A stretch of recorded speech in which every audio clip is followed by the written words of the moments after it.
So hello friends, welcome to education zone channel. और इस video में हम मेनली बात करने वाले हैं जो 2022 के CUET के एग्ज़ाम हुए पॉलिटिकल साइंस के, उनमें जो डोमेन के 75 क्वेश्चन पूछे गए हैं। हम इस वीडियो में डिटेल्ड एक्सप्लेनेशन करने वाले हैं इन सब चीज़ों की।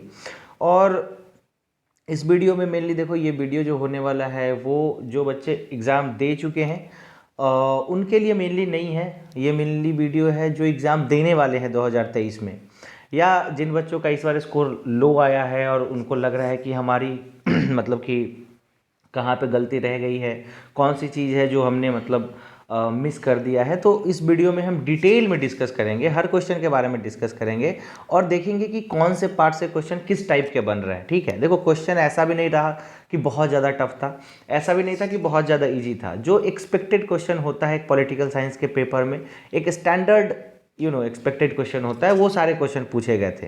तो खैर मतलब हमें तो शुरू में पता ही नहीं था कि इस बार क्वेश्चन किस टाइप के आएंगे, क्योंकि ये पहली बार CUET का एग्ज़ाम हुआ है जो कि इंटीग्रेटेड यूनिवर्सिटीज़ के लिए हुआ है, सारे यूनिवर्सिटीज़ के लिए हुआ है। इससे पहले अगर आप देखो तो JNU का डिफरेंट एग्ज़ाम होता था, BHU का डिफरेंट एग्ज़ाम होता था।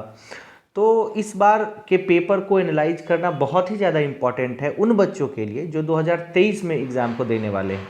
ठीक है, तो देखो इसमें एक चीज़ और आपको अभी नोट कर लेना पड़ेगा कि जो सिलेबस दिया हुआ है CUET का, आपको उस सिलेबस के अनुसार ही प्रिपरेशन करना है। क्योंकि देखो सिलेबस में जो चीज़ें दी हुई हैं, क्वेश्चन उससे बहुत ज़्यादा डेविएट नहीं करता है, क्वेश्चन उससे बहुत ज़्यादा इधर उधर नहीं आता है। एक दो क्वेश्चन जैसे हमने पब एड के देखे हैं कि इस पेपर में पूछ दिया है पब एड का वो पेपर, बट वो देखो एक्चुअली होता क्या है कि पब एड को मान लिया जाता है कि वो पॉलिटिकल साइंस का इंटीग्रेटेड पार्ट है, इसलिए एक दो क्वेश्चन उसके आ गए हैं जो कि बहुत ही बेसिक क्वेश्चन थे। और उसको अगर आपने हल्का सा भी अगर आइडिया लिया होगा तो वो ईजिली सॉल्व होने वाले क्वेश्चन थे। अदरवाइज क्वेश्चन काफ़ी स्टैंडर्ड थे और जो सिलेबस है उससे बहुत ज़्यादा डेविएट भी नहीं कर रहा था क्वेश्चन। हमने जो अपने लेक्चर में, देखो 700 से ज़्यादा स्टूडेंट हमसे जुड़े हुए थे इस बार, तो हमने जो अपने लेक्चर में जो भी चीज़ें पढ़ाई थी, वो चाहे पॉलिटिकल थ्योरी हो, WPT हो, IPT हो, कॉन्स्टिट्यूशन हो, IR हो, तो लगभग जितने भी क्वेश्चन आए हैं वो उसी के रेंज से क्वेश्चन आए हैं। तो क्वेश्चन ऐसा भी नहीं था कि आपको एकदम से पता नहीं है कि प्रिपरेशन कैसे करना है, कि कुछ भी पूछा जा रहा है, ऐसा नहीं है बिल्कुल भी। एकदम से अगर आप सिस्टमेटिकली अभी से लग के तैयारी करते हो तो 2023 का जो CUET होगा उसमें आप बहुत अच्छा स्कोर कर सकते हो। तो चलो पहले क्वेश्चन को डिस्कस करते हैं और बीच बीच में मैं आपको बताते रहूँगा कि आपको ये क्वेश्चन कहाँ से करनी चाहिए थी। ठीक है, तो सबसे पहला क्वेश्चन कॉन्स्टिट्यूशन का है। पहला क्वेश्चन है कि asymmetrical feature of federalism in India. तो एसिमेट्रिकल फीचर ऑफ फेडरलिज्म ये अच्छा टॉपिक है। एसिमेट्रिकल फेडरलिज्म अगर आपने करंट अफेयर को फॉलो किया होगा, या अगर न्यूज़पेपर पढ़ते हो, एडिटोरियल पढ़ते हो, तो उसमें बहुत बार एसिमेट्रिकल फेडरलिज्म के बारे में पूछा जाता है। कहने का मतलब कि जो फेडरल स्ट्रक्चर है इंडिया में, उस फेडरल स्ट्रक्चर में क्या है कि एसिमेट्री है। ऐसा नहीं है कि जितने भी स्टेट्स हैं उनके पास इक्वल पावर है, ऐसा नहीं है। कुछ स्टेट है जिनके पास अलग प्रिविलेज है, कुछ स्टेट है जिनको extra power, extra benefit centre के द्वारा दिया जाता है। तो इस चीज़ को हम एसिमेट्रिकल फेडरलिज्म बोलते हैं। तो इस क्वेश्चन में पूछ रहा है कि कौन सा आर्टिकल है हमारे संविधान में जो, या कौन सा फीचर है हमारे संविधान में, हमारे कॉन्स्टिट्यूशन में, जो असिमेट्रिकल फीचर को बताता है कि हमारा फेडरलिज्म असिमेट्रिक है। तो ऑप्शन है 5th schedule, 6th schedule, article 371A, article 371G। अगर आपने एसिमेट्रिकल फेडरलिज्म के बारे में कहीं भी पढ़ा है और आपको इन सब आर्टिकल, देखो आर्टिकल 2 है जो बहुत ही ईजी है, आपको पता है आर्टिकल 371 क्या है, स्पेशल प्रिविलेजेज है। स्पेशल प्रिविलेज किसको है, तो नागालैंड, मिजोरम और भी बहुत सारे स्टेट है जिनको कुछ स्पेशल प्रिविलेज दिए हुए हैं। तो जैसे ही स्पेशल प्रिविलेज आया, कहने का मतलब हुआ कि वो असिमेट्री हो गई है ना, कि यानी कि दूसरे स्टेट के रिगार्ड में हमेशा वो कंपैरेटिव होगा ना, कि अगर प्रिविलेज किसी को दिया जाएगा तो वो किसी के कंपैरिजन में दिया जाएगा। तो वो ये दोनों आर्टिकल तो हैं ही। 5th schedule, obviously 5th schedule वो एरिया होते हैं जहाँ पे कोई ट्राइबल कम्युनिटी रहते हैं, तो उनके कल्चरल राइट को प्रोटेक्ट करने के लिए वहाँ पे 5th शेड्यूल एरिया के अंदर उसको इंक्लूड कर लिया जाता है। 6th शेड्यूल की अगर बात करूँ तो कुछ ऐसे नॉर्थ ईस्टर्न स्टेट है जिनके एरिया को 6th शेड्यूल के अंदर में डाला जाता है, ताकि उनको कुछ स्पेशल प्रोविज़न, क्योंकि वहाँ पर ट्राइबल कल्चर है, उसके सेफ गार्ड के लिए। तो ये क्वेश्चन मैं कहूँगा कि बहुत मतलब एक स्टैंडर्ड क्वेश्चन है कि इस क्वेश्चन को ऐसा नहीं है कि आप हवा में बना सकते थे। सबसे पहले तो आपको एसिमेट्रिकल फेडरलिज्म का मतलब पता होना चाहिए। दूसरा कि आपको 5th शेड्यूल में क्या है, 6th शेड्यूल में क्या है, इसका आइडिया होना चाहिए। देखो पूरा पूरा पता होना हो नहीं, मत उससे मतलब नहीं है, लेकिन आइडिया होना चाहिए था कि हाँ 5th शेड्यूल में क्या है, 6th शेड्यूल में क्या है। तो ये एक काफ़ी मतलब मैं कहूँगा स्टैंडर्ड क्वेश्चन है। नेक्स्ट क्वेश्चन की तरफ बढ़ते हैं। तो देखो नेक्स्ट क्वेश्चन से बढ़ने से पहले मैं आप लोगों को जो 2023 के लिए तैयारी कर रहे हैं, मैं बार बार बोल रहा हूँ कि ये वीडियो मेनली उन्हीं के लिए है जो बच्चे 2023 के JNU या CUET के एग्ज़ाम के लिए तैयारी कर रहे हैं। उन बच्चों को मैं बता दूं कि अभी हमारा जो कोर्स है ये हम नवंबर में ही स्टार्ट करते हैं। अभी आपका एडमिशन प्रोसेस शुरू हो जाएगा, क्योंकि देखो इसमें टाइम लगता है। पूरा का पूरा ग्रेजुएशन का सिलेबस है और सिलेबस पूरा ग्रेजुएशन का है, बहुत सारे टॉपिक्स हैं, तो टाइम लगता है काफ़ी। तो अभी जो हमारा ये जो कोर बैच होने वाला है ये हमारा एडमिशन 20 अक्टूबर से स्टार्ट हो जाएगा। और इस कोर्स के बारे में मैं आपको थोड़ा सा बता दे रहा हूँ कि ये 20 अक्टूबर से कोर्स स्टार्ट हो जाएगा और 20 से 22 के बीच में ये जो 2 दिन होने वाले हैं आपके, 20 से 22 के बीच में अगर आप एडमिशन लोगे तो आपको इसमें डिस्काउंट मिल जाएगा। कोर्स फ़ी बहुत ही मिनिमम रहता है हम लोगों का। हमने कभी भी कोर्स फी ऐसा 10,000 15,000 नहीं रखा। पॉलिटिकल साइंस है, पूरा ग्रेजुएशन का सिलेबस पढ़ाना पड़ता है और मतलब मैं बताऊं आपको कि बहुत सारे टॉपिक हैं, बहुत ही एक्सटेंसिवली हम पढ़ाते हैं, नोट्स देते हैं, टेस्ट देते हैं, सेक्शनल टेस्ट देते हैं, पूरा का पूरा फुल लेंथ मॉक देते हैं। फिर भी हमारा फ़ी जो है बहुत ही मिनिमल रहता है। और अभी जो बच्चे जो 20-22 के बीच में एडमिशन लेने वाले हैं, जो एडमिशन लेंगे उनको डिस्काउंट मिलेगा। तो जो कोर्स का फ़ी है वो 3,000 रुपये है। अगर आप 20 से 22 के बीच में रहते हो तो आपको 2,500 रुपये में कोर्स मिल जाएगा। और ये 2nd वीक ऑफ नवंबर से क्लासेस स्टार्ट हो जाएंगी। क्लासेस देखो कैसा रहता है हमारा कि क्लासेस टोटली लाइव होती हैं। आपको रिकॉर्डेड लेक्चर मिल जाएगा, उसी लाइव जो हमारा गूगल मीट पे हम क्लास लेते हैं, लाइव इंटरेक्शन होता है। आप साथ मतलब एकदम जैसे क्लासरूम में पढ़ते हो वैसे आप यहाँ पे पढ़ सकते हो और पढ़ते हैं बच्चे, और उसका आपको रिकॉर्डेड मिल जाएगा। पर लेक्चर सारे पहले लाइव होंगे, आप लाइव लेक्चर अटेंड करोगे।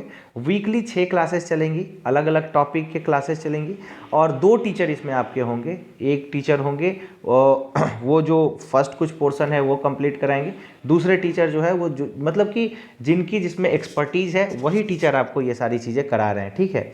तो जैसे जिनका एक्सपर्टीज़ पॉलिटिकल थ्योरी में है वो आपको पॉलिटिकल थ्योरी करा रहे हैं, जिनका एक्सपर्टीज़ कॉन्स्टिट्यूशन में है वो आपको कॉन्स्टिट्यूशन करा रहे हैं। तो आपको एक फुल्ली मैं कह सकता हूँ पैकेज मिल रहा है। तो ये थोड़ा सा हमारे जो कोर्स आने वाले हैं उसके बारे में है। आगे क्वेश्चन की तरफ बढ़ते हैं। तो दूसरा जो सेकंड क्वेश्चन है वो है कि which of the constitutional provision does not come with the legislative jurisdiction of the legislature of a state. अब देखो मैं ना जब क्वेश्चन ये पूरा पेपर एनालाइज कर रहा था तो मैंने देखा कि कुछ ऑप्शन ऐसे थे ना, वहाँ पे अगर आप एक ऑप्शन को एलिमिनेट कर देते हो तो आपका पूरा का पूरा आंसर आ जाता है। जैसे कि अब हो सकता है कि आपको आर्टिकल 3 से 16 में क्या है नहीं पता हो, हालांकि ऐसा होना नहीं चाहिए।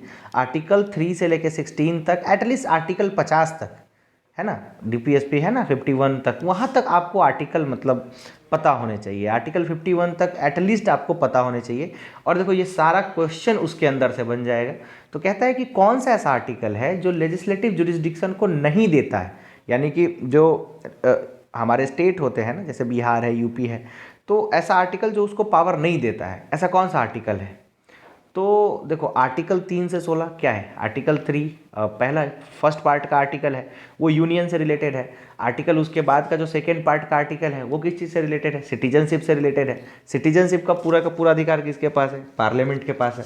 आर्टिकल 16 तक बोल रहा है तो वो तो फंडामेंटल राइट आ जाता है। फंडामेंटल राइट में स्टेट की बात है ही नहीं। आर्टिकल 32 की बात करो तो वो रीट जुरिस्डिक्शन है। आर्टिकल 33 और 34 फंडामेंटल राइट से रिलेटेड है, इनको कोई मतलब ही नहीं है स्टेट के जुरिस्डिक्शन से।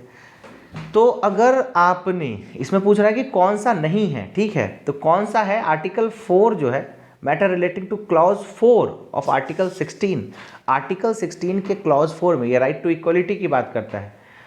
वहाँ पे अगर आप देखोगे तो मतलब आपको लगेगा कि हाँ वहाँ पे जो स्टेट है, देखो बड़ा मतलब मैं क्या कहूँ एकदम अंदर से क्वेश्चन पूछा हुआ है ये। क्योंकि अगर आप ए ऑप्शन देखोगे तो उसमें है क्लॉज 3 ऑफ आर्टिकल 16। अगर आप ई ऑप्शन देखोगे तो उसमें है क्लॉज 4 ऑफ आर्टिकल 16। तो ये जो दो क्लॉज है आर्टिकल 3 और आर्टिकल 16 के दो क्लॉज है, इसमें अगर आप आर्टिकल 4 को देखोगे तो वहाँ पे स्टेट के पास पावर होती है कुछ डिसाइड करने की। तो अगर आप एक ऑप्शन एलिमिनेट करो, ई नंबर ऑप्शन अगर आप एलिमिनेट करते तो आपका आंसर आ जाता ABCD। देखो लेकिन बहुत ही फैक्चुअल टाइप का क्वेश्चन है ये, मैंने यहाँ पे लिखा है कि बहुत ही फैक्चुअल टाइप का क्वेश्चन है और इसमें हो सकता है कि बच्चे कंफ्यूज कर जाए। हालांकि आपको आर्टिकल कम से कम, मैं बोल रहा हूँ 100 तक आर्टिकल याद होने ही चाहिए, ठीक है। सो ये हमारे कुछ कोर्स के बारे में था जो मैंने आपको सब बता दिया है। खैर इससे रिलेटेड वीडियो अभी आ जाएगा कोर्स से रिलेटेड, तब आप उसमें इनरोल कर सकते हो। इसके बाद अगर हम क्वेश्चन देखते हैं तो जो नेक्स्ट क्वेश्चन है वो कह रहा है, ये क्वेश्चन एक्चुअली ड्रॉप हो गया था, तो ये मेनली कह रहा था कि शेड्यूल कास्ट और शेड्यूल ट्राइब से रिलेटेड जो हाउस ऑफ पीपल में रिजर्वेशन है वो कौन से आर्टिकल में डील होता है। तो इसका आंसर आर्टिकल 341 और 342 होना चाहिए था, लेकिन इसमें वो ऑप्शन ही नहीं, क्वेश्चन ड्रॉप हो गया था। आगे बढ़ते हैं। तो सिंपल सा क्वेश्चन है, बोल रहा है कि कौन सा आर्टिकल है जो विच वर नॉट इंसर्टेड। देखो सबसे पहली बात, जब भी क्वेश्चन बनाओ ना तो आपको ये सारे कीवर्ड्स पढ़ने बहुत ज़रूरी होते हैं। नॉट है ना, ओनली, मोर देन। तो देखो अगर नॉट आ रहा है, अगर मान लो कि आपको ये क्वेश्चन आ रहा होता लेकिन आपने नॉट नहीं पढ़ा होता तो क्वेश्चन गलत हो जाता। तो यह है कि कौन सा जो है नहीं है 42nd कॉन्स्टिट्यूशनल अमेंडमेंट के द्वारा कौन सा नहीं इंसर्ट किया गया था। तो ये क्वेश्चन बड़ा सिंपल है, इसमें आपको पता है कौन। आर्टिकल 21A तो वो तो राइट टू एजुकेशन है, वो बहुत बाद में आया है। आर्टिकल 31A तो वो फर्स्ट कॉन्स्टिट्यूशनल अमेंडमेंट से ही जुड़ गया था, राइट टू प्रॉपर्टी से रिलेटेड है। ये चीज़ें मैंने क्लास में एकदम अच्छे से पढ़ाई हैं कि आर्टिकल 21A, आर्टिकल 31A, एक एक चीज़ें तो आप देख रहे हो। आप जब इन सब टॉपिक को, अब ये क्या है, ये सीधा सीधा आपके सिलेबस से उठ के क्वेश्चन आया है, ठीक है। तो ये सिलेबस का क्वेश्चन है, ऐसा नहीं है कि कहीं से भी पूछा गया है क्वेश्चन। आगे बढ़ते हैं। आगे का क्वेश्चन देखते हैं। ये है कि who in the constituent assembly said that the doctrine of independence was not to be raised to the level of a dogma so as to enable the judiciary to function as a kind of super legislature और super executive. तो अगर आप देखोगे तो अभी के context में मैं अगर बात करूँ तो एक टर्म बार बार यूज होता है जिसको हम बोलते हैं जुडिशियल ओवररीच। तो वो जो टर्म है जुडिशियल ओवररीच, उससे रिलेटेड ये मतलब मैं कह सकता हूँ कि ये मतलब ये स्टेटमेंट बहुत ही ज़्यादा उस पर जाता है। तो कौन से ऐसे कॉन्स्टिट्यूएंट असेंबली में मेंबर थे जिन्होंने बहुत पहले ही ये बात बोल दी थी कि देखो जुडिशियरी के इंडिपेंडेंस का मतलब ये नहीं है कि आप जुडिशियरी को ना लेजिस्लेचर का एक सुपर लेजिस्लेचर बना दो कि उनका जो मन करे कि मतलब है ना अपने मतलब वो इच्छानुसार कोई भी लॉ बना दे, ठीक है। तो ये कहने वाले थे AK अय्यर साहब। तो फैक्चुअल क्वेश्चन है, आगे बढ़ते हैं। पार्लियामेंट ऑफ इंडिया कंसिस्ट, बहुत ही आसान क्वेश्चन है, house of people, council of state और प्रेसिडेंट। तो आपको पता है पार्लियामेंट के तीन स्तंभ होते हैं, लोकसभा, राज्यसभा और राष्ट्रपति। क्यों? क्योंकि पार्लियामेंट का काम है लॉ बनाना, और लोकसभा, राज्यसभा और राष्ट्रपति के बिना लॉ बनेगा नहीं। प्राइम मिनिस्टर और स्पीकर ये पार्लियामेंट के पार्ट नहीं होते हैं। प्राइम मिनिस्टर अगर हाउस ऑफ पीपल का पूछता तो ये हाउस ऑफ पीपल के ही पार्ट होते हैं, स्पीकर भी हाउस ऑफ पीपल का ही पार्ट होता है। तो ये दोनों ऑप्शन में मतलब ABC, और ऑप्शन भी वही दिया, बड़ा इजी क्वेश्चन है ये। आगे बढ़ते हैं। आगे है कि ये ड्रॉप्ड क्वेश्चन है तो ये अभी रहने दो। हाँ, ये क्वेश्चन क्या पूछता है कि parliament by law simply eliminated elimination, again elimination के मेथड से ये क्वेश्चन आसानी से बन जाता है। देखो देख के लग रहा होगा कि ई कॉमन आ रहा है तीनों में, ठीक है। खैर कॉमन तो सब आ रहा है, लेकिन आप अगर देखोगे ई ऑप्शन पढ़ के तो बोल रहा है कि पार्लियामेंट में बाय लॉ, क्या पार्लियामेंट अपॉइंट कर सकती है हाई कोर्ट के जज को? ऑब्वियसली नहीं कर सकती है ना। हाई कोर्ट का जो मतलब मतलब हाई कोर्ट के जज का जो अपॉइंटमेंट होता है वो ऑटोनमस होता है, वो कोर्ट जो जज साहब होते हैं वो खुद ही करते हैं, पार्लियामेंट बाय लॉ नहीं कर सकता। तो ई ऑप्शन एलिमिनेट करो तो आपका ABCD, मतलब ऑप्शन से आंसर इसका आ गया, ठीक है। तो देखो हाई कोर्ट से सीधा सीधा क्वेश्चन पूछ लिया, हाई कोर्ट आपके सिलेबस में है, हाई कोर्ट मैंने अच्छे से पढ़ाया है क्लास में। ये भी काफ़ी फैक्चुअल क्वेश्चन है कि कौन सा अमेंडमेंट है, बहुत इजी क्वेश्चन है जिसने 21 से 18 कर दी थी वोटिंग एज को। तो 61st अमेंडमेंट एक्ट 1988 का था। The constitution act 1976। अब देखो मैं ये बोल रहा हूँ कि ये काफ़ी इजी क्वेश्चन है। देखो मैं यहाँ पे इसलिए बोल रहा हूँ क्योंकि मैंने देख लिया क्वेश्चन, ठीक है, मैंने क्वेश्चन देख लिया, मैं क्वेश्चन टिक कर चुका हूँ, मैंने आंसर से मिला लिया, तो मुझे लग रहा है कि ये काफ़ी इजी क्वेश्चन है। लेकिन बहुत सारे बच्चे होंगे जो इस क्वेश्चन में कंफ्यूज कर जाएंगे, क्योंकि देखो मैं खुद एग्ज़ाम में बैठता हूँ तो वहाँ पे क्या होता है कि जब ऑप्शन ना बहुत आसपास होते हैं तो आप कंफ्यूज करते हो, और ऐसे देखो इसको सिली मिस्टेक्स बोलते हैं। और यही सिली मिस्टेक जो होता है ना, वो आपको 1-2 नंबर से आपको ना मतलब आपका सीट ले लेता है। आपने तैयारी पूरी की है, आपको पता सब है, आप टफ टफ क्वेश्चन बना दे रहे हो, लेकिन ये जो सिली मिस्टेक्स होते हैं ना, तो इस सिली मिस्टेक्स को कैसे अवॉइड करना है, इसका एक ही तरीका है, वो है मल्टीपल रिवीजन। तो ये भी आपको क्वेश्चन से समझना होगा कि हमारा प्रिपरेशन कैसा होना चाहिए। आपको ना मल्टीपल रिवीजन करना होगा, ऐसा नहीं कि एक बार पढ़ लिया दिमाग में वो बात है, हाँ मैंने तो ये बात कहीं सुनी थी। सुनी बातें एग्ज़ाम में काम नहीं आती। एग्ज़ाम में काम आती है बातें जो आपके परमानेंट मेमोरी में हो, ठीक है, आपको याद हो। नहीं तो इस टाइप के क्वेश्चन में कन्फ्यूज करोगे। बहुत सारे स्टूडेंट हैं जिन्होंने 64 मार के वो उन्होंने 64th मार दिया, तो उनका 1 नंबर कटा, प्लस में निगेटिव मार्किंग है, तो मतलब जो सही किया था उसमें से भी कट गया। तो ये सिली मिस्टेक्स अवॉइड करना बहुत ज़रूरी है अगर आपको, क्योंकि देखो कट ऑफ बहुत ज़्यादा जाता है। अभी 300 में 260 255 के आसपास कट ऑफ जाने वाला है, मतलब बहुत ज़्यादा कट ऑफ जा रहा है, ठीक है ना। क्यों? क्योंकि बच्चे बहुत पढ़ रहे हैं और प्रिसाइजली पढ़ रहे हैं। तो यहाँ पे आपको अपना तैयारी देखो बहुत सोच समझ के करना पड़ेगा।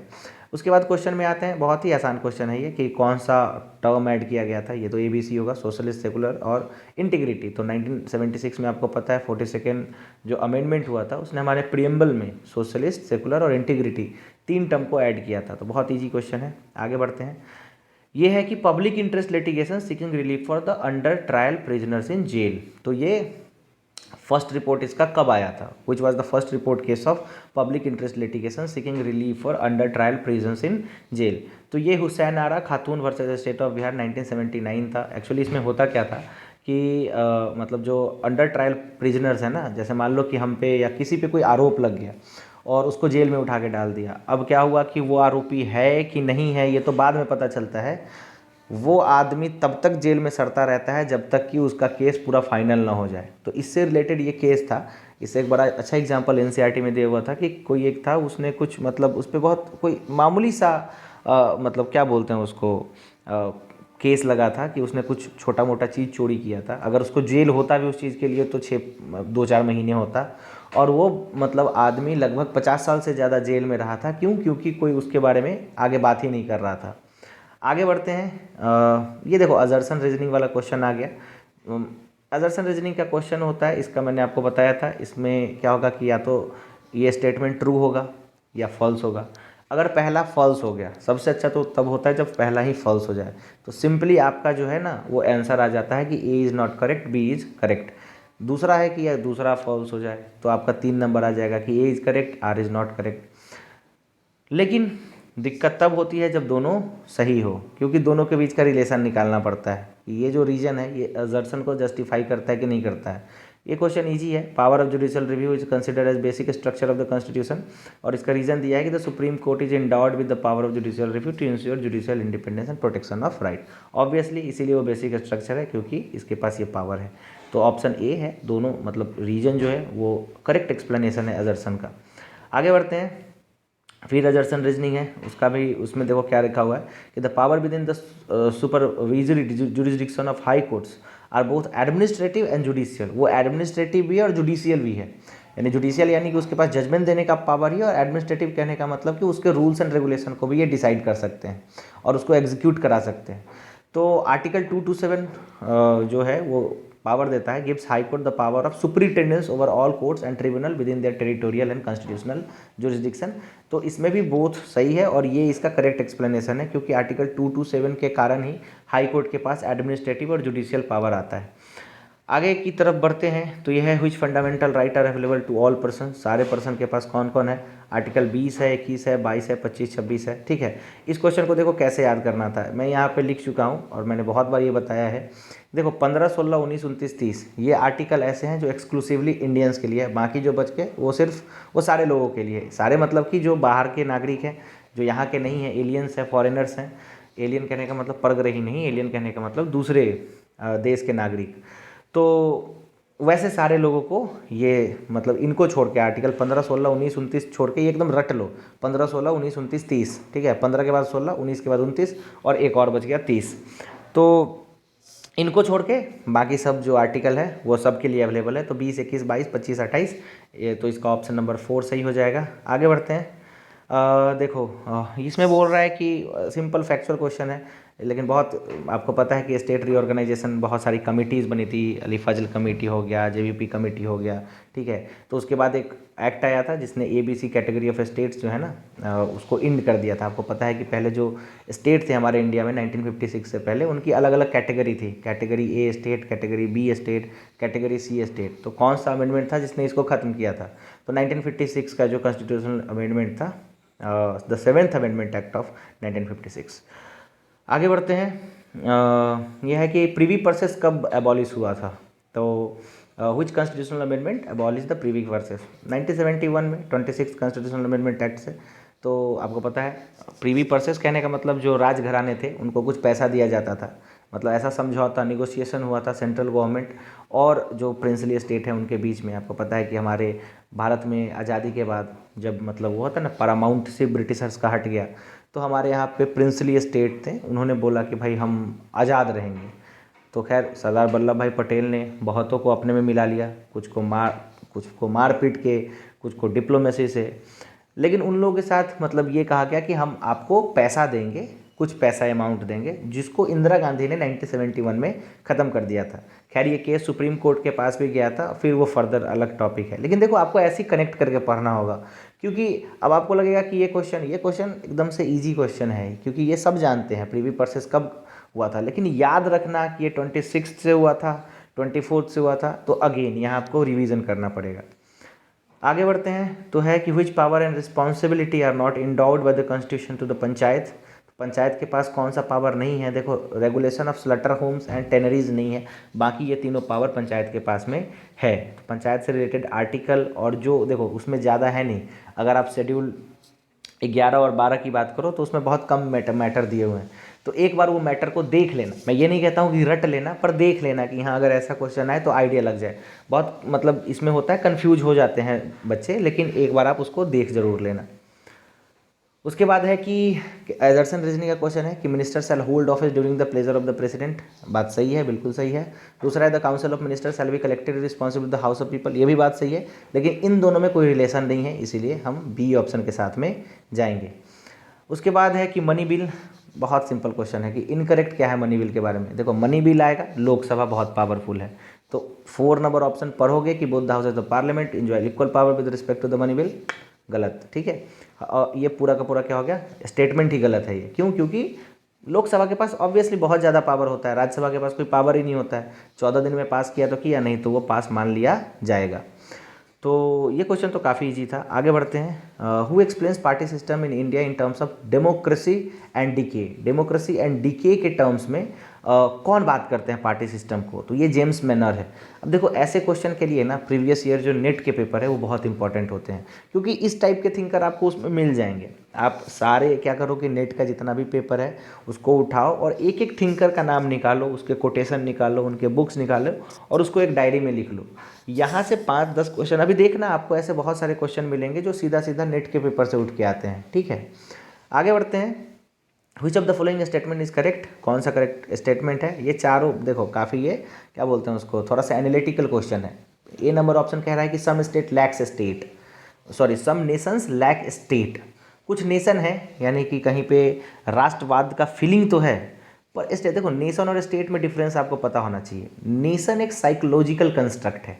नेशन हम भारतीय हैं ना, ये हमारा क्या है, हमारे मन में है कि हम भारत हैं, हम हमारे में है ना भारतीयता है, तो ये हमारे मन में है। स्टेट क्या होता है कि स्टेट के पास 4 फीचर होते हैं कि उसकी एक डिफाइंड बाउंड्री होगी, एक पॉपुलेशन होगा, एक गवर्नमेंट होगी, है ना, और वो संप्रभुता होगा उसके पास, यानी सॉवरेनिटी होगी। तो ये 4 चीज़ें अगर किसी भी एंटिटी के पास है तो उसको हम स्टेट बोलते हैं। नेशन के पास जरूरी नहीं है कि ये 4 चीज़ें हों, ठीक है। नेशन एक फीलिंग भी हो सकता है, जैसे हम बोलते हैं ना इंडिया में सब नेशनल फीलिंग की बात करते हैं, या हम जो कहते हैं कि इंडिया एक नेशन है जिसके अंदर में बहुत सारे नेशन हैं। जैसे नॉर्थ ईस्ट में जाओ तो वहाँ पे उनमें एक अलग टाइप का फ्रैटर्निटी, ब्रदरहुड, या हमें कहते हैं ना बाउंडिंग, अलग टाइप का बाउंडिंग है उनके पास में। तो इंडिया में अगर मैं बात करूं कि इंडिया एक नेशन है, इंडिया एक नेशन भी है, इंडिया एक स्टेट भी है, लेकिन इंडिया के अंदर में बहुत सारे नेशन डिफरेंट टाइप के हो सकते हैं, अपनी अपनी आइडेंटिटी हो सकती है।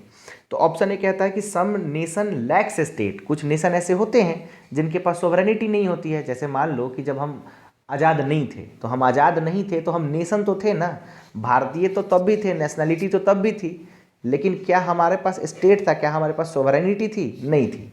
तो ऑप्शन ए भी सही है। दूसरा है कि some state lack national identity, कुछ स्टेट होते हैं जिनकी नेशनल आइडेंटिटी नहीं होती, ये भी सही है कि स्टेट तो बन गया पर उनके पास एक आइडेंटिटी नहीं है, समझ रहे हो कि उनके पास ना एक कॉमननेस नहीं है। बहुत सारे अफ्रीकन स्टेट इसका एग्जांपल आप ले सकते हो, क्योंकि देखो अफ्रीका का उन्होंने जो बंटवारा किया था, जो भी कॉलोनियल पावर थे, उन्होंने अफ्रीका को मतलब कि ऐसे क्या बोलते हैं उसको, उसका मैप लिया, एक स्केल लिया और उसको ऐसे ऐसे ऐसे ऐसे, इसलिए आप देखोगे कि अफ्रीका का जो बाउंड्री है ना एकदम स्ट्रेट लाइन है।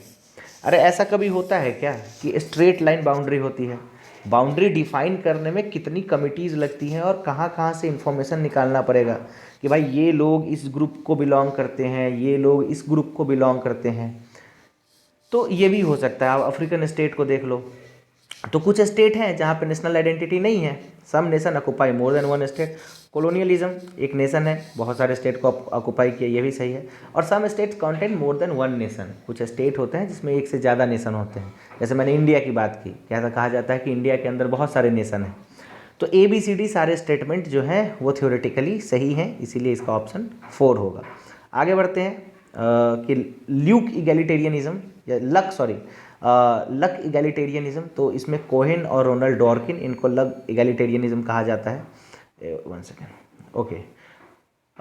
फिर अजर्सन रीजनिंग का क्वेश्चन है, बोल रहा है कि problem of global environmental change poses serious challenge to democratic political system as they currently exist. We need a thicker conception of citizenship like environmental citizenship that obligates citizen to inculcate environmentally sensitive behavior।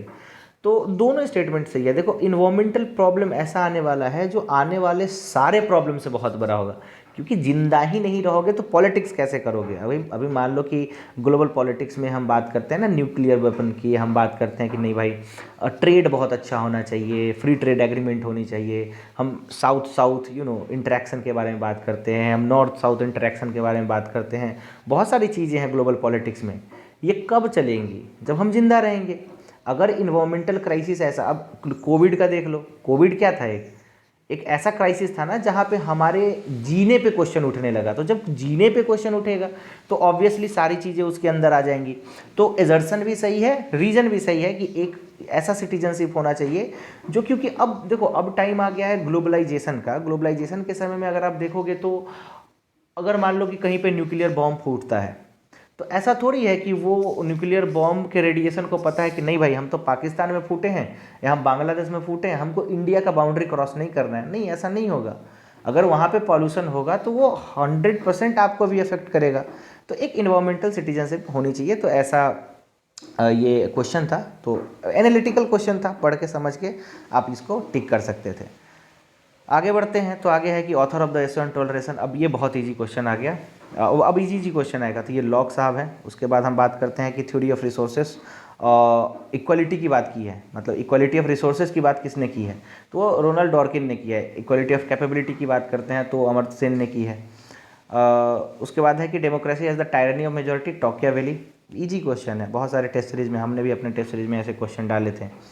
दो statement दे रखे हैं कि multiculturalism views some cultural differences occurring between liberal and, देखो दोनों statement गलत है। Multi culturalism का मतलब ये होता ही नहीं है। Thick multiculturalism view all cultural differences at disagreement between group and already agree on liberal values, गलत है, टोटली इनकरेक्ट स्टेटमेंट है दोनों। आगे बढ़ते हैं। अब देखो मल्टी कल्चरलिज्म से क्वेश्चन पूछा, मल्टी कल्चरलिज्म विल किमली का याद होना चाहिए था। Simone de Beauvoir, the second sex, Betty Friedan, the feminine mystique, the Susan Moller Okin, कौन नहीं जानता है, जस्टिस जेंडर एंड फैमिली। तो ये तो खैर बहुत ही इजी क्वेश्चन है। इसमें अगर नया एक लग भी रहा है तो वो है जर्मेन ग्रियर, लेकिन अगर आपको 3 पता हो तो एक का क्या ही मतलब है। तो साइमन डे वीवर का है, बेटी फ्रीडमैन का है और ओकिन का है। तो ये तो previous year question, again net के पेपर उठाओ, ये सारे क्वेश्चन वहाँ पे मिल जाएंगे।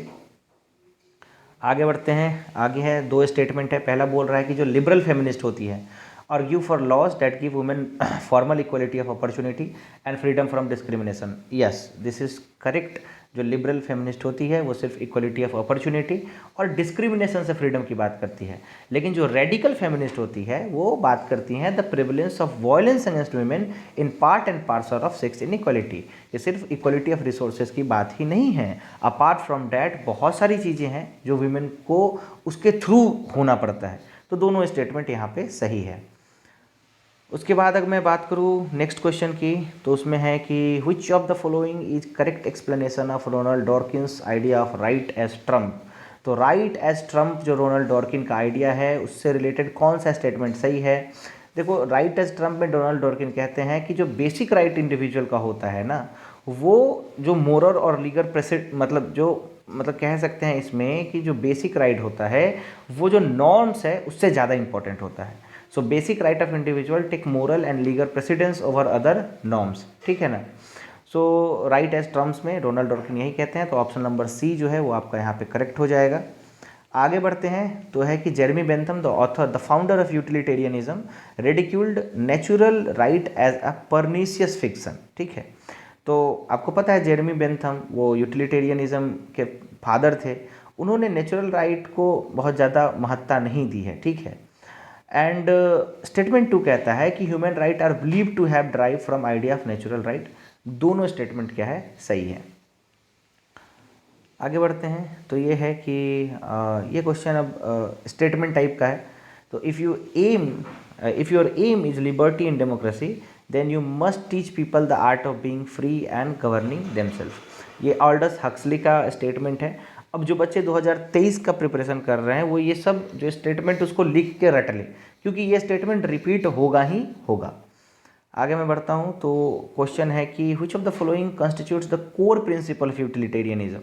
यूटिलिटेरियनिज्म का कोर प्रिंसिपल कौन कौन है। तो कंसेप्ट ऑफ यूटिलिटी है, greatest good of greatest number है, लेजा फेयर यूटिलिटेरियनिज्म का देखो कोर प्रिंसिपल नहीं है, वो कैपिटलिज्म का कोर प्रिंसिपल है। तो ए बी और D maximum happiness of maximum number of people, मतलब बी और डी स्टेटमेंट लगभग सेम ही है।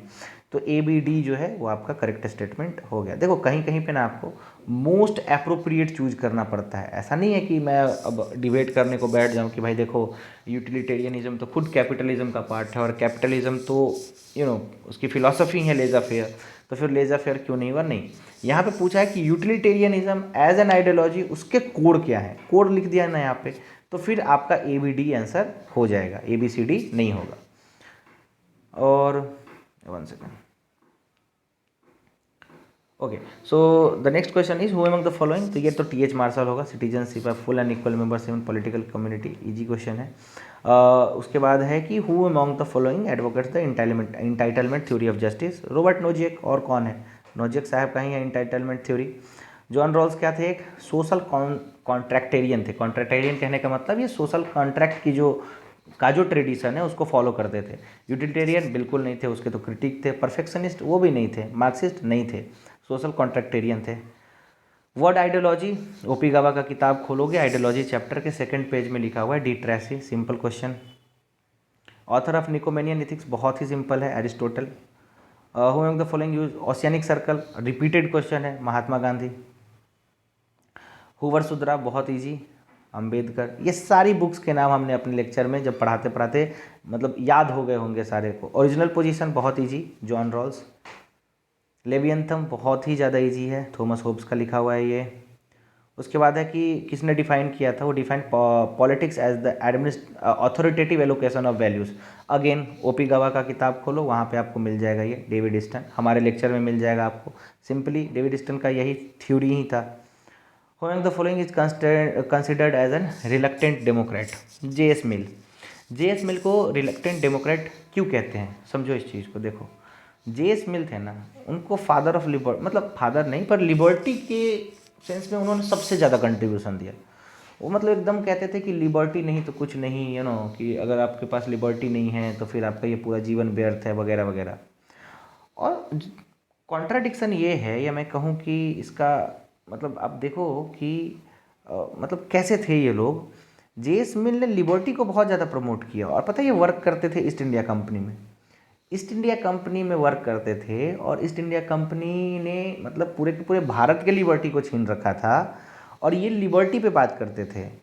लेकिन चूँकि ये इनका माइंडसेट कॉलोनियल था और ये मतलब काम करते थे कहीं ना कहीं, तो इनको बोलना पड़ता था।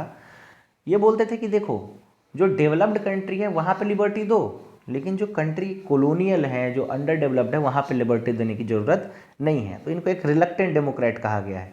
ठीक है, तो कितना कॉन्ट्राडिक्शन है वो देख लो कि जे.एस. मिल लिबर्टी को प्रमोट करते थे और वर्क करते थे कहाँ पे, ईस्ट इंडिया कंपनी में। आगे बढ़ते हैं, सप्तांग थ्योरी कौटिल्य, इसमें क्या ही बात करूँ आगे। हिंदुत्व हु इज हिंदू, सावरकर का लिखा हुआ है। सावरकर का अभिनव भारत एक एसोसिएशन था, तो इससे भी क्वेश्चन पिछली बार पूछा गया था नेट में। The concept of complex equality, again easy, Michael Walzer. Isaiah Berlin का तो 4 एसेज ऑन लिबर्टी लिखा हुआ है। मास्टर्स में आपको ये रीडिंग पढ़नी पड़ेगी, ये जो एसे है 4 एसेज ऑन लिबर्टी। उसके बाद है कंसिडरेशन और रिप्रेजेंटेटिव, ये तो जे.एस. मिल का लिखा हुआ है, consideration on representative government, J S. Mill की किताब है। द यूनाइटेड नेशन क्या है, एक नॉन गवर्नमेंटल ऑर्गेनाइजेशन है, एक इंटरनेशनल ऑर्गेनाइजेशन है, बिजनेस एंटिटी है, मल्टी नेशनल कॉरपोरेशन नहीं है। इंटरनेशनल ऑर्गेनाइजेशन ऐसा नहीं है कि मतलब इंटरनेशनल कहने का मतलब क्या होता है कि बहुत सारे, ये एक नॉन गवर्नमेंटल ऑर्गेनाइजेशन है जो कि पूरे वर्ल्ड को कवर करता है। तो अगेन मैंने बोला ना कि कहीं कहीं आपको जो मोस्ट अप्रोप्रिएट होते हैं उन पे जाना पड़ता है। इसका आंसर जो है आपका नॉन गवर्नमेंटल नहीं होगा, इसका होगा इंटरनेशनल ऑर्गेनाइजेशन होगा। सॉरी, यूनाइटेड नेशन क्या होगा, एक इंटरनेशनल ऑर्गेनाइजेशन होगा। यहाँ पे मैंने लिख रखा है। नॉन गवर्नमेंटल कैसे होगा, एनजीओ तो है नहीं वो, तो ये एक इंटरनेशनल ऑर्गेनाइजेशन होगा। बहुत ही easy question. Major war between India and Pakistan कब हुआ था, 1947, 1965, 1971। 3 वॉर हुए थे जो मेजर थे। Who among the following thinker is known for realism in international relation? Hans J Morgenthau. तो मतलब रियलिज्म में एक ही थिंकर है जो सबसे ज़्यादा इंपॉर्टेंट है, हैंस जे मॉर्गेनथॉ। केनिथ वॉल्ज भी है, मर्साइमर भी है, लेकिन ये जो ऑप्शन दिए हुए हैं इसमें रॉबर्ट ओ कोएन है, जोसेफ नाई है, एमेनुअल वॉरस्टेन है। तो ये सब देख के आपको अलग अलग टर्म याद आने जा चाहिए, ठीक है, क्योंकि हो सकता है इस बार मॉर्गेनथॉ से पूछा है, नेक्स्ट टाइम जोसेफ नाई से पूछ दे, एमेनुअल वॉरस्टेन से पूछ दे। उसके बाद आगे बढ़ते हैं, सार्क। तो फैक्चुअल क्वेश्चन है 1985। सार्क का हेडक्वार्टर आपको याद होना चाहिए। सार्क का जो हेडक्वार्टर है वो आपका काठमांडू में है, तो हेडक्वार्टर भी याद होना चाहिए। सार्क क्यों फॉर्म हुआ था, कब फॉर्म हुआ था, पर्पस क्या था, मेंबर क्या थे, तो ये सारी चीज़ें हैं जो आपको इंटरनेशनल ऑर्गेनाइजेशन से याद होनी चाहिए। 2 सुपर पावर कौन थे कोल्ड वॉर के समय में, अब इससे ईजी क्या ही होगा, यूएसए और यूएसएसआर। कौन सा जो है, which of the following is not a key feature of India's act east policy. तो to emerge as a regional super power, obviously ये नहीं है। इंडिया कभी भी रीजनल सुपर पावर नहीं बनना चाहता है। एक्ट ईस्ट पॉलिसी का मेनली है कि हम जो ईस्ट के लिए पॉलिसी लाते हैं, ईस्ट में मतलब कि जो हमारे नेबरिंग कंट्रीज है, जैसे मैं बात करूँ म्यांमार की, भूटान की, नेपाल की, तो उसमें हम मतलब है ना कि स्ट्रैटेजिकली काम कर पाएँ। उसके बाद का अगर मैं क्वेश्चन आपको देखूं तो खैर फैक्चुअल क्वेश्चन है, जिनेवा प्रोटोकॉल कब हुआ था, तो आपको 1925 में हुआ था जिनेवा प्रोटोकॉल। अगर मैं बात करूं न्यूक्लियर नॉन प्रोलिफरेशन की तो ये 1968 में हुआ था। एबीएम ट्रीटी की मैं बात करूं तो वो आपका 1972 में हुआ था, और साल टू जो था आपका वो हुआ था 1979 में। तो ये फैक्चुअल है, और आपको ऐसे जितने भी हैं, मतलब जितने भी ऐसे क्या बोलते हैं हम उसको ट्रीटीज़ हुए हैं वो आपको याद होने चाहिए, क्योंकि क्वेश्चन उससे 100% आते हैं। तो यहाँ तक आपने क्या देखा कि पॉलिटिकल थ्योरी से भी क्वेश्चन आपने देख लिया, वेस्टर्न पॉलिटिकल से भी देख लिया, इंडियन पॉलिटिकल से भी देख लिया, कॉन्स्टिट्यूशन से बहुत सारे क्वेश्चन देख लिए, आईआर से क्वेश्चन देख लिया। तो मतलब इन्होंने लगभग सारे पार्ट्स को टच किया है और वहाँ से क्वेश्चन पूछा है। तो ये तो बुक बहुत ही ईजी है। द प्रिंस किसका लिखा हुआ है, मैकियावेली का। ए का 3 होगा, ए का 3 हो गया, यानी कि मैकियावेली का प्रिंस हो गया। हैंस जे मॉर्गेनथॉ, तो पॉलिटिक्स अमंग नेशन, उनका लिखा हुआ है। केनिथ वॉल का थ्योरी ऑफ इंटरनेशनल पॉलिटिक्स, और थुसाइडिडस का क्या है, द पेलोपोनेशियन वॉर। तो ये तो खैर चारों किताबें जब हम रियलिज्म पढ़ते हैं ना, तो ये रियलिज्म के चारों कोर थिंकर है, मतलब जो थुसाइडिडस है और मैकियावेली है उनसे इंस्पायर हुए हैं, लेकिन हैंस जे मॉर्गेनथॉ और केनिथ वॉल तो इंटरनेशनल में रियलिज्म के कोर थिंकर है। तो काफ़ी ईजी है ये। आगे बढ़ते हैं, क्रोनोलॉजिकली अरेंज करना था, तो ये हो सकता है कि आप कहीं स्लिप कर जाओ, पर ये देख लो कि सबसे पहले कौन हुआ था, सबसे आखिरी में क्या हुआ था। लेकिन इसमें ऑप्शन ऐसे दे रखे हैं कि आपको सारे याद होने चाहिए। तो देखो सबसे पहले कोरियन वॉर हुआ था, फिर क्यूबन मिसाइल क्राइसिस हुई थी, फिर सुएज क्राइसिस हुई थी, फिर वियतनाम वॉर हुआ था, और तब जाके जो सोवियत था उसने अफगानिस्तान में इंटरवेंशन किया था। तो इस क्वेश्चन को मैं थोड़ा सा कहूँगा कि हाँ ट्रिकी है ये क्वेश्चन। उसके बाद मैं आगे बात करूँ तो है कि इसमें से नाम के बारे में कौन सा जो कथन है वो सही है। अब यहाँ पे देखो ई नंबर ऑप्शन, इसलिए मैंने यहाँ पे इसको ना घेर दिया है, ऐसे करके गोला कर दिया है कि नाम सपोर्टेड पॉलिसी ऑफ इम्पेरियलिज्म। ये तो कॉन्ट्राडिक्टरी स्टेटमेंट है। नाम बना ही इसलिए था क्योंकि इम्पेरियलिज्म के खिलाफ में बोल पाए। जो वर्ल्ड दो गुट में डिवाइडेड है, ईस्ट और वेस्ट, और जो कोल्ड वॉर का इरा था उसमें एक नन अलाइंग पॉलिसी अपना पाए। ई नंबर एलिमिनेट करोगे आंसर मिल जाएगा। सिंपल क्वेश्चन है ये। आगे बढ़ते हैं। आगे क्वेश्चन है who is the author of the book engaging India diplomacy democracy and bomb. तो ये जिसको याद होगा उसको याद होगा। तो स्ट्रॉबेट टेलबोर्ट जो हैं इसके राइटर हैं। आगे बढ़ते हैं। यूएस इंडिया जो न्यूक्लियर कॉपरेशन अप्रूवल है, नॉन प्रोलिफरेशन इन्हांसमेंट एक्ट, ये कब साइन किया गया था? ये 2008 में साइन किया गया था। वुड्रो विल्सन का जो 14 पॉइंट है वो किस चीज़ पे स्ट्रेस करता है मेनली? देखो वो मेनली स्ट्रेस करता है कलेक्टिव सिक्योरिटी पे। वो हमेशा से चाहते थे कि एक ऑर्गेनाइजेशन ऐसा हो जो मतलब एक कलेक्टिव सिक्योरिटी को इंश्योर करे, यानी लोगों को ना, मतलब ऑब्वियसली जो नेशन स्टेट है उनको हमेशा ये खतरा ना रहे दिमाग में कि कोई हम पे कल को अटैक कर देगा, ना ये ना रहे कम से कम। तो कलेक्टिव सिक्योरिटी उनका सबसे इम्पॉर्टेंट था, इसलिए उन्होंने लीग ऑफ नेशन की संस्थापना करने की बात की थी। The purpose of US Marshall plan क्या था? मार्शल प्लान तो आपको पता है, वॉर के कारण पूरा का पूरा यूरोप बर्बाद हो गया, वहाँ पे पैसे नहीं थे, बिजनेस बहुत अच्छा नहीं हो रहा था। तो यूरोप के ओवरऑल डेवलपमेंट के लिए, रिकंस्ट्रक्शन के लिए मार्शल प्लान आया था। तो ये तीनों ऑप्शन ऊपर के सही है, 1 2 3, इसलिए all of the above option सही है इसका। उसके बाद है कि which one of the following is not a part of UN millennium development goals. तो इसमें ऑप्शन नंबर 4 देखोगे ना, तो ये लिखा हुआ है प्रमोट साउथ साउथ कॉपरेशन। अब जितने भी ऐसे गोल्स आते हैं ना, MDG SDG, इसमें आप मेनली देखोगे कि वो मतलब अच्छी अच्छी बातें करते हैं ऑब्वियसली, लेकिन ऐसा कुछ नहीं होता है कि साउथ साउथ कॉपरेशन क्या हो गया। साउथ साउथ कॉपरेशन कहने का मतलब जो भी अंडर डेवलप्ड कंट्रीज़ थे, जैसे कि साउथ और नॉर्थ डिवाइड हम इंटरनेशनल पॉलिटिक्स में समझते हैं कि नॉर्थ कहने का मतलब जो भी बहुत ज़्यादा डेवलप्ड कंट्रीज़ है, जैसे USA है, ब्रिटेन है, जर्मनी है। तो ये सारे जो कंट्रीज़ हैं ना, ये फर्स्ट वर्ल्ड कंट्री है। साउथ साउथ कॉपरेशन कहने का मतलब होता है कि जो थर्ड वर्ल्ड कंट्री है, ब्राज़ील है, इंडिया है ना, ऐसे जो नॉर्थ ईस्टर्न इंडो चाइना के बहुत सारे कंट्री है, चाइना है, तो ये सारे कंट्री के बीच में एक अच्छा ट्यूनिंग हो। जैसे साउथ साउथ कॉपरेशन का सबसे अच्छा एग्जांपल आपको क्या है देखने को मिलेगा? ब्रिक्स देखने को मिलेगा। इसमें कोई वेस्टर्न डेवलप्ड कंट्री नहीं है, ब्राज़ील है, रसिया है, इंडिया है, चाइना है, साउथ अफ्रीका है। तो ऐसा कुछ नहीं लिखा हुआ है मिलेनियम डेवलपमेंट गोल में कि साउथ साउथ कॉपरेशन होना चाहिए। तो ऑप्शन नंबर मतलब जो 4 है वो सही हो जाएगा। ठीक है, जस्ट फॉर अ सेकेंड।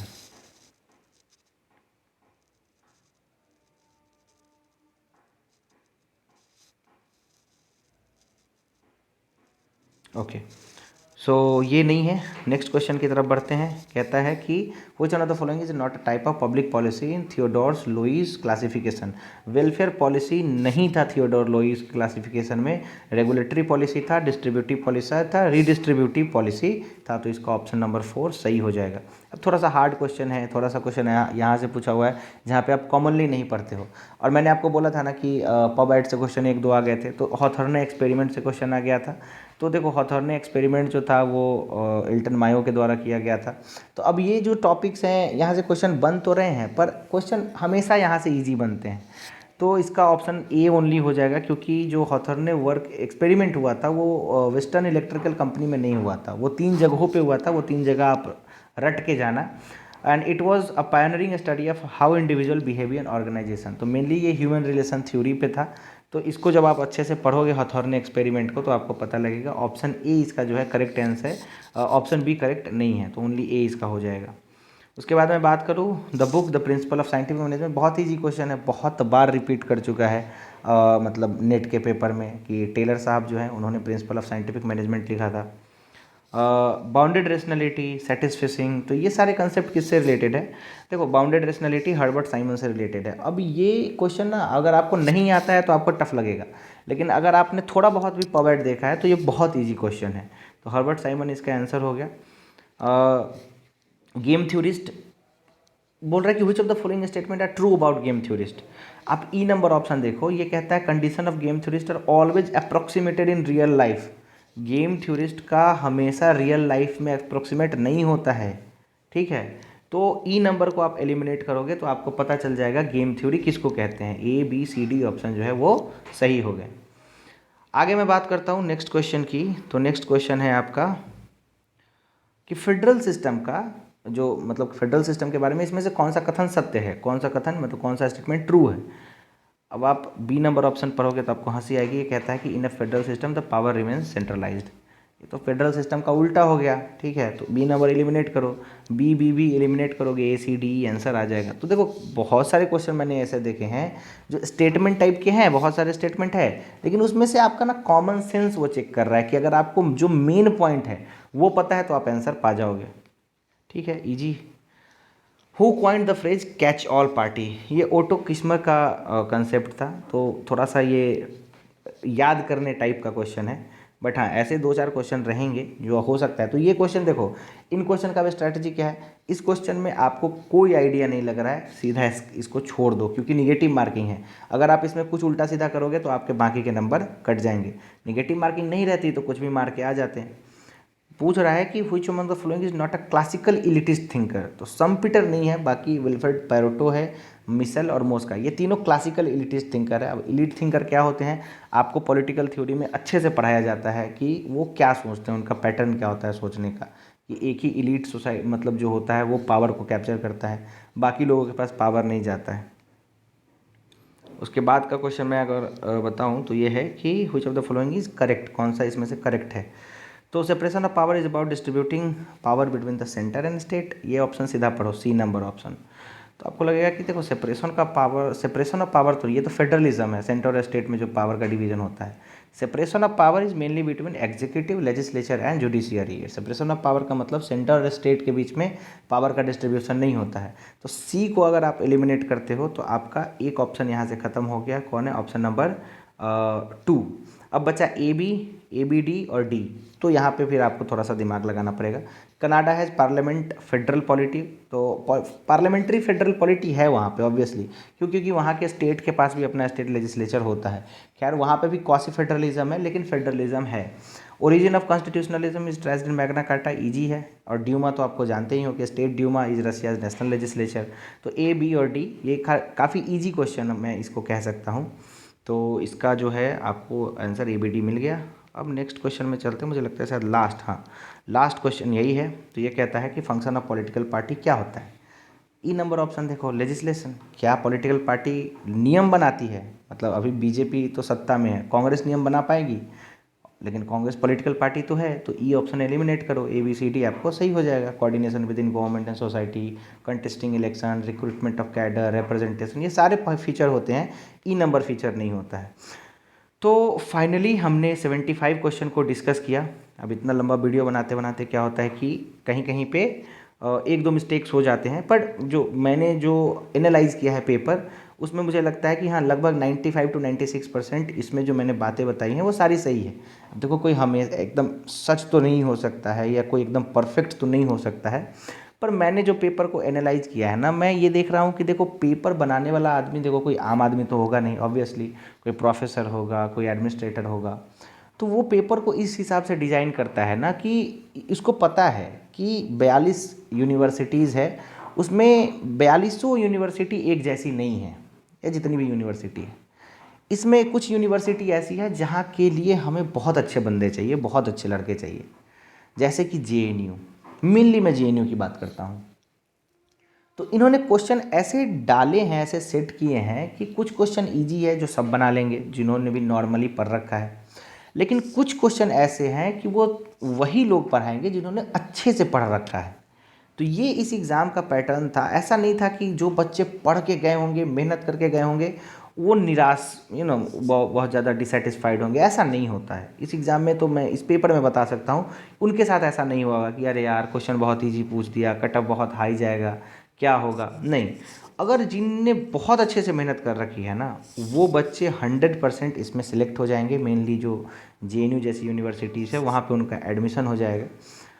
और जिन्होंने बस सो कर रखा है, थोड़ा बहुत पढ़ रखा है, उनको बाकी यूनिवर्सिटीज़ मिल जाएंगे, लेकिन उनको JNU नहीं मिलेगा। तो ये पेपर खैर इसी हिसाब से डिज़ाइन था कि जिन्होंने एफ़र्ट अच्छा खासा लगाया है उनके बहुत सारे क्वेश्चन ऐसे सही होंगे जो उनके नहीं होंगे जिन्होंने एफ़र्ट नहीं दिया था।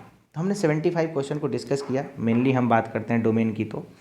और अभी नवंबर का टाइम चल रहा है, सॉरी अक्टूबर का टाइम चल रहा है, नवंबर आने वाला है, मिड अक्टूबर का टाइम है। और अभी से लेके अगर आप 2023 के लिए सोच रहे हो, अब 2023 में ऐसा नहीं होगा कि एग्ज़ाम नवंबर में या दिसंबर में होने वाला है, नहीं, 2023 में 100% एग्ज़ाम जून में हो जाने वाला है या मई में हो जाने वाला है। क्योंकि यूनिवर्सिटीज़ या NTA अपना साइकिल करेक्ट करना चाहती है। इनका साइकिल बहुत डिस्टर्ब्ड है, अभी ये 2-2 साल पूरा पढ़ा भी नहीं रहे हैं। अभी आप ही देखो कि 2022 में अगर एडमिशन होगा तो इन लोग का कोर्स अगर स्टार्ट होगा नवंबर दिसंबर में, तो फिर इनका तो 3-4-5 महीना कट गया ना। तो ये कोविड के कारण जो हुआ था, इसको अब ये सारे एजेंसीज़ ठीक करना चाहते हैं। तो मुझे जहाँ तक लगता है पर्सनली आई फील कि नेक्स्ट ईयर जून में एग्ज़ाम 100% इसका हो जाएगा। तो आपके पास अब ज़्यादा टाइम नहीं है, क्योंकि पूरा का पूरा सिलेबस कंप्लीट करना है और आपको एक बहुत डीप लेवल पे जाके पढ़ना होगा। तो इसीलिए अभी से आप अपना प्रिपरेशन बहुत ही ज़्यादा अच्छे से स्ट्रॉन्ग कर दें। और जैसा कि मैंने बताया कि हमारा कोर्स 20 तारीख से आने वाला है। 20 तारीख से आप उसमें 20 से 22 के बीच में तो डिस्काउंट भी है, तो आप उसमें एडमिशन करें, इनरोल करें, और नवंबर से हमारी क्लासेस लाइव स्टार्ट हो जाएंगी।